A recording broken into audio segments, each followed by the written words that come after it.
Thanks for joining us for Eye on New Mexico. I'm Spencer Schott. Now this week we are kicking off Pride Month. Last weekend, cities across the country, from LA to Miami, New York, they all celebrated Pride with parades and flag raisings. And this weekend, it's Albuquerque's turn.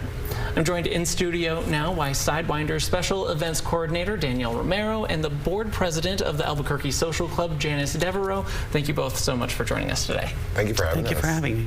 Now, Saturday morning we had the Pride Parade, but there were events happening all week long here in Albuquerque. What were some of the things that your organizations were putting on to help celebrate Pride this week?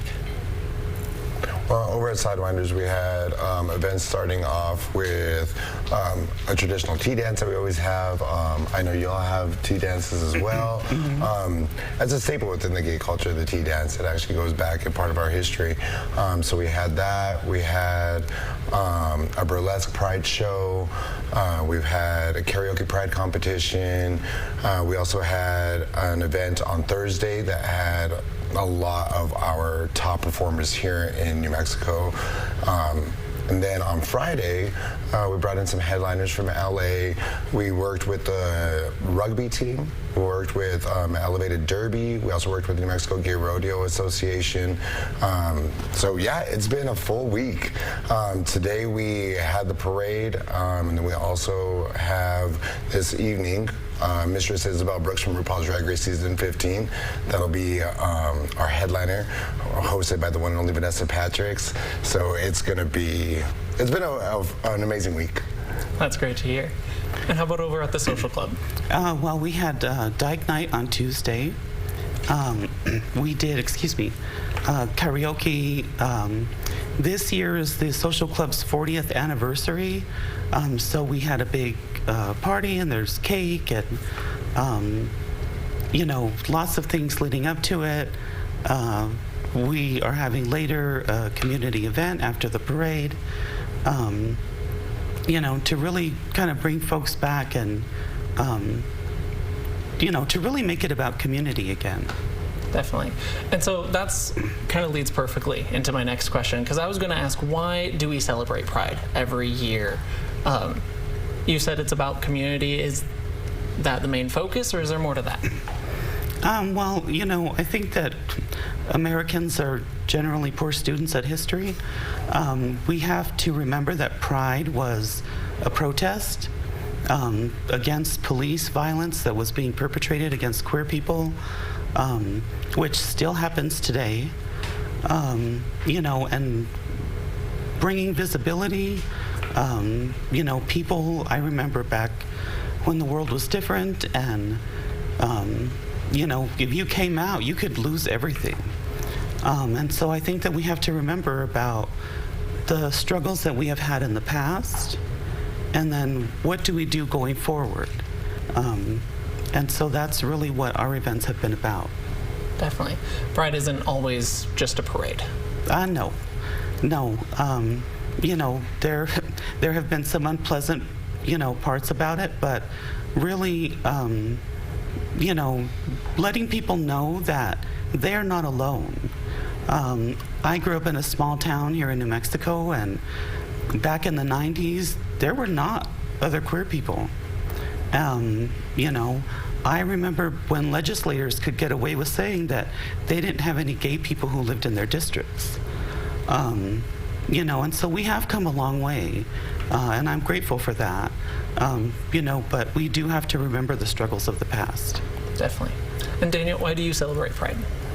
I mean, Pride is a chance for us to truly be seen for who we are. When we come together as a group, there are so many subsections of our community that we get to share at this time and be proud about it.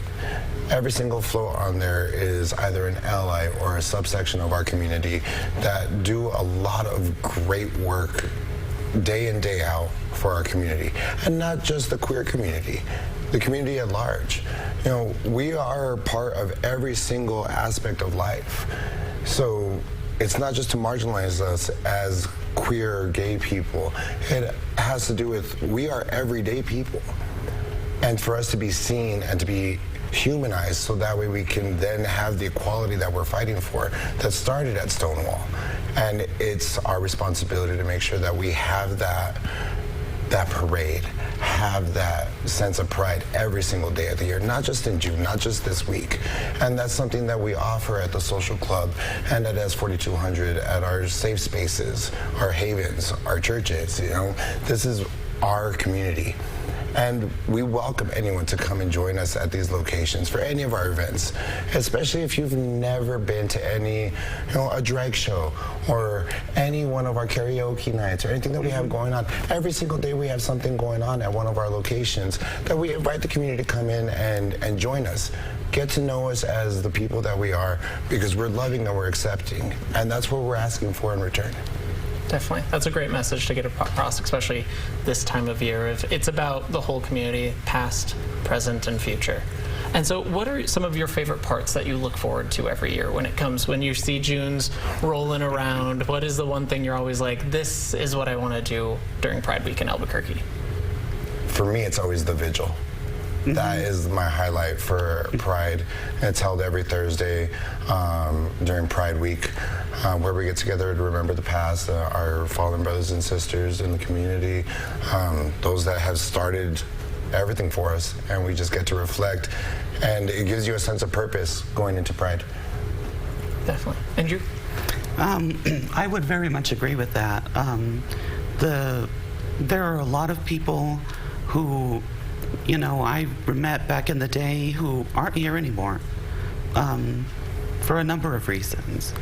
I think that we also have to remember that as queer people, we are statistically, the most susceptible to violence, all of the unpleasant things in life. We're there not because of being queer, but because of the way that we are treated because we are queer. And when I see young people, for example, last year there were 2 young people who, that was the first Pride they had ever been to. And, watching them, they're, like 19, 20 years old. And, the way that they kind of light up about, seeing that it isn't just like a handful of people they might know, but there is a whole, variety. And like Daniel said, we are in every category of life, and unfortunately I still have to pay bills too, and so for me, it is about helping us get to a place where we're not just surviving anymore, but where we're thriving. Definitely. And that kind of stuff helps me, I think about as we get, closer to June. And definitely getting ready to celebrate. Well, thank you for sharing your favorite parts of Pride with us. And thank you for tuning in. Coming up next after the break, we're sitting down with 2 of Albuquerque's premier drag queens. Stay with us. Welcome back to Eye on New Mexico. This week, we are celebrating Pride. Now, before the break, we talked about how you can celebrate, but now we want to talk about why. I'm joined now by local drag performers Vanessa Patricks and Avery Martini. Thank you both so much for being with us today. Thank you for having us. And so we wanted to talk about, for some of our viewers, they might not know what drag is. So if you wanted to define, for the folks who may not have ever been to a drag show, how would you define drag? I mean, drag has so many different definitions, to be honest, and I feel like that is a big thing that's being left out of the conversation, is that there's definitely so many colors of drag. It's just a form of expression. It's an art form. I always tell people, for me personally, I love the creation of it. I love the performance, and I love making people smile. For other people, drag might mean something different. Definitely. And how about you, Avery?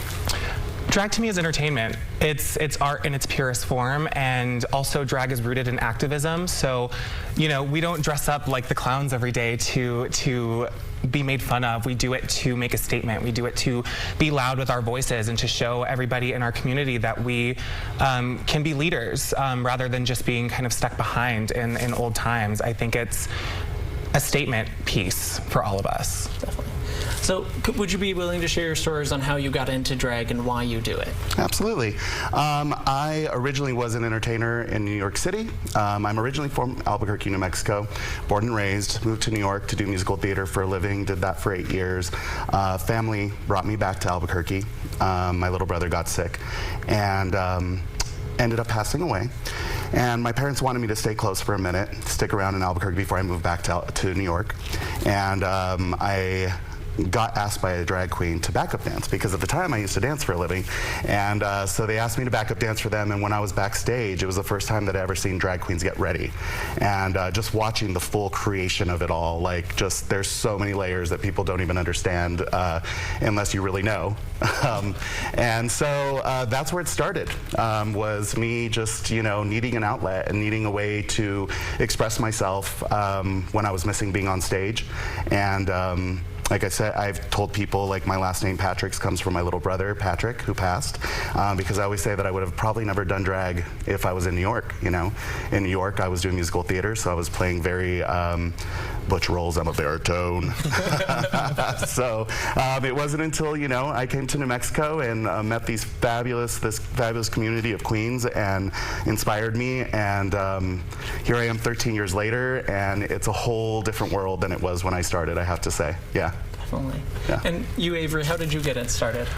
I kind of stumbled into drag. I had honestly no want to do it. It wasn't anything that was on my immediate go-to list. But again, I'm an entertainer through and through. I've been a dancer since I was a child. I had been a musical theater child, you know, in high school, and I had all of these skill sets that I didn't necessarily know what to do with in my body.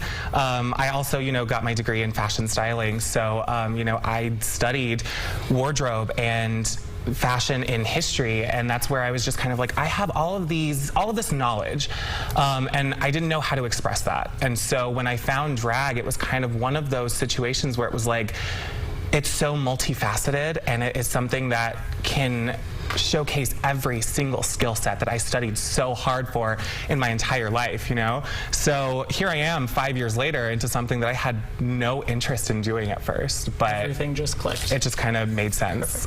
Clearly much younger than I.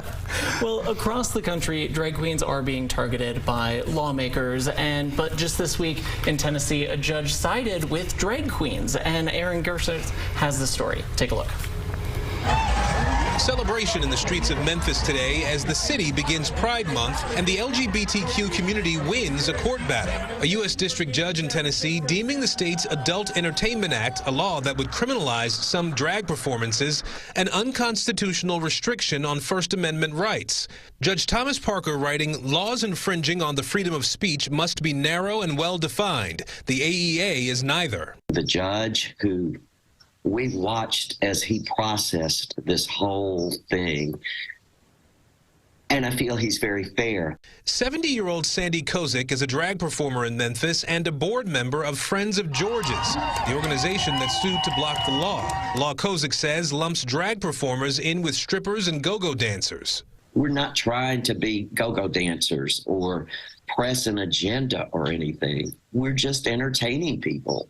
Tennessee's Senate Majority Leader Jack Johnson, who co-sponsored the original bill, responding to the court ruling with disappointment in a tweet, saying, "This ruling is a victory for those who support exposing children to sexual entertainment."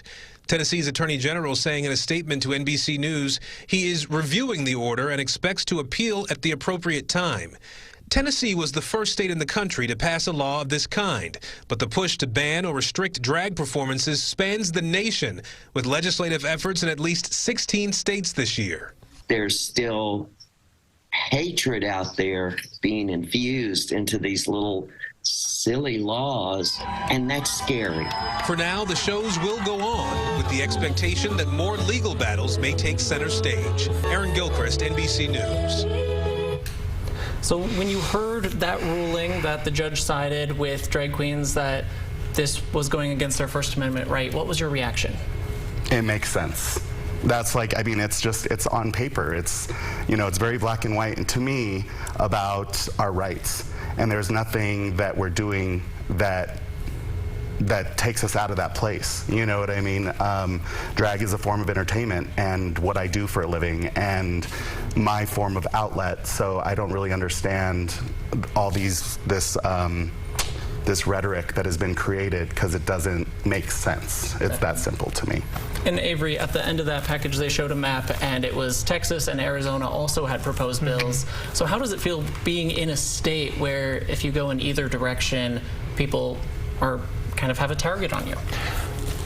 It's unfortunate, to be quite honest. And it's scary. We live in a very weird time right now where people like us, people that are just trying to, again, entertain or just live our lives are made into some kind of political agenda where we are no different than what you see on the VMAs, on MTV. We are just like your Lizzos and your Selena Gomez's. It is just who we are. We're entertainers, and it's just really, really scary to know that in any direction, things could happen. When we dress up like this, it's not uncommon for violence to happen, but it's a lot scarier when it's accepted by a lot of people in those areas. So we're hoping for a better future. We're not stopping what we're doing anytime soon, and we genuinely just hope that the world kind of piggybacks with us. Yeah, definitely. And it's not just drag queens that are being targeted by these bans. After the break, we are hearing from local stores that are actually fighting back against book bans here in our community. We'll be right back. Welcome back to Eye on New Mexico. Once again, I am joined by Vanessa Patricks and Avery Martini. Thank you both for joining us today. Absolutely. Thank you for having us. So earlier in the show, we talked to some of the representatives from the Social Club and Sidewinders about why Pride is important to them. I'd like to hear why Pride is important to you guys. Pride's important because it's our history. We're celebrating what we went through. We're celebrating what is going to be. Pride is the amalgamation of our rights as people, and it's celebrating our cultures, our bodies, our individuality, and who we are as people. Absolutely. I think for me personally, Pride has changed every single year that I've been celebrating it. I think that it changes with the times. Right now I think that Pride is a very different space than it was even last year, just because of what's going on in our country right now. And I think for me this year, it's about being present, being visible, and showing those folks that there's no difference between me or anyone else. Like, there's drag in your family, there's queer people in your family, there's trans folks in your family. The big picture is that until we decide that we can all coincide together, it's not the world that we want to live in. And I think that's really about being present and taking this month to really say, hey, we're here, we exist, and we're allowed to exist. And they exist in so many different forms, from drag performance to the parades, to even books that we see in our library. Now, before the break, we talked about how queens like yourselves are being targeted by local lawmakers. But right here in New Mexico, multiple city councilors are hearing from groups of people flooding city council meetings, calling for books, specifically LGBTQ books, to be banned. Now, our Felice Romero talked to one local bookstore that is pushing back. Community members and businesses in Albuquerque are gearing up to celebrate Pride, and locally owned bookstore Bookworks is right there with them. Our window has been all done up in celebration of Pride with a number of those books and a number of those authors, and then we also have an in-store display dedicated to it as well. Shannon Gwynn Collins says they'll be swapping out titles throughout the month on both of their displays. It's really critical. We believe it's really critical that people see themselves reflected in the books that they read, that the stories, that the characters, that the authors resonate with them. And even have books that have been taken off the shelves in surrounding states. I would be remiss if I didn't call out Genderqueer, which has been the most banned book in the states this year. Bookworks will be hosting National Teach Truth Day on Saturday with teachers from Albuquerque. The idea is that this is going to be an interactive display in an interactive way for people to learn more about kind of the harms of book banning, a lot of what's been happening across the nation, and the importance of teaching a real and inclusive inclusive history in schools and making sure that students have access to materials that reflect them. Gwen Collins says Pride is the perfect time to discuss the harm that comes with banning books. Part of what's really heartbreaking about this is the fact that these book bans disproportionately target books by and about people of color and by and about LGBTQ+ characters, themes, and writers. So when you guys hear that right here in our community in the metro area up in Rio Rancho, there is a force trying to ban books in the public libraries that deal with LGBTQ issues. What's your initial reaction when you hear that's happening here as well? For me, it's just kind of like a wake-up call for New Mexicans. You know, I hear it a lot of folks being like, well, we're in a safe state. You know, we have a lot of people and a lot of protections. And as that is very true, and I feel very lucky for that to be the fact right now, it just proves that it's like, if we don't stand up right now, it can come in just, it's on both sides. Like as you spoke, we have it in Arizona, we have it in Texas. You know, we're right in the middle. So it's very important that we're aware of what's happening around us. And the biggest thing about books is education. So educate yourself.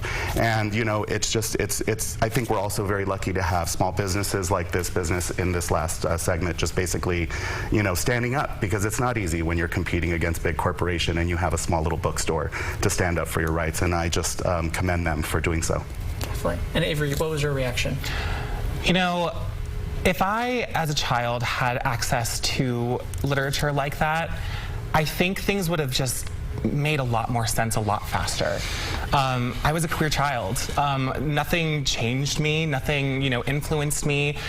And it was really, really hard for me personally to figure out who I was and what that meant for me. So it's really unfortunate to see that there is, you know, this ban on books, considering that there are so many queer children that need that education to figure out who they are and how to operate in the world.